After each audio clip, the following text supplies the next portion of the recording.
I'm curious about a kid from Brooklyn named Jeffrey Epstein, who skipped 2 grades, graduated at 16, got into an elite math program at NYU, dropped out, and then at 21 was hired to teach physics at the most exclusive private school in Manhattan without a degree.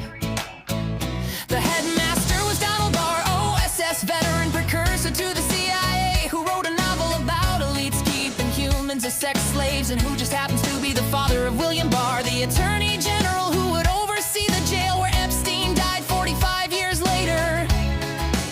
Small world. One of those students at the Dalton School where Epstein taught was the daughter of Bear Stearns CEO Alan Greenberg. Epstein told people that relationship got him his Wall Street job. Fired from teaching for poor performance, hired on Wall Street the next day.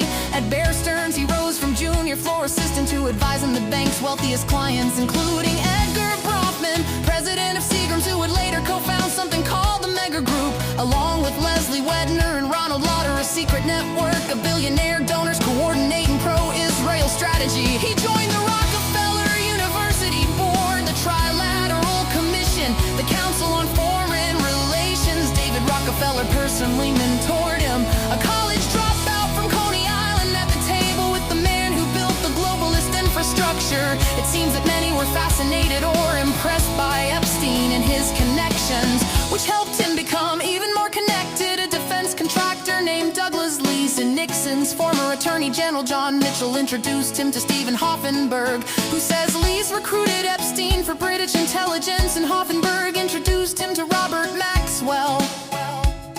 Robert Maxwell, media mogul who sold stolen surveillance software called Promise for the CIA and Mossad, documented intelligence asset, whose daughter would move to New York and partner with Epstein. The same year he mysteriously fell off his yacht, 6 heads of Israeli intelligence at his funeral, totally normal for a book publisher.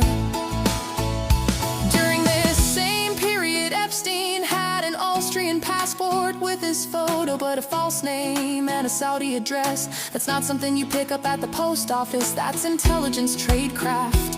One of his clients was Adnan Khashoggi, the middleman, transferring American weapons from Israel to Iran. Iran-Contra, same scandal involving the CIA, same CIA whose precursor employed Donald Barr, same era Bush was running the agency, then the country. And a CIA front airline called Southern Air Transport would later relocate its headquarters to service the brands of Les Werfner, the man who would give Epstein everything. But that's part 2. I'm just curious how a math teacher from Brooklyn ended up with a fake passport, a Rockefeller mentor, a seat at the Trilateral Commission, an intelligence recruitment chain that runs through defense contractors, and a former attorney general, and a direct connection to the man who sold spy software for the CIA and Mossad. And I'm curious why, when they finally arrested him, there were 10,000 videos seized and sealed, 6 million pages were they released, maybe half, 10 co-conspirators identified, and only one charge. The CIA director who visited his townhouse now controls all the intelligence, and the president who promised to release everything is attacking the congressman who wrote the Transparency Act.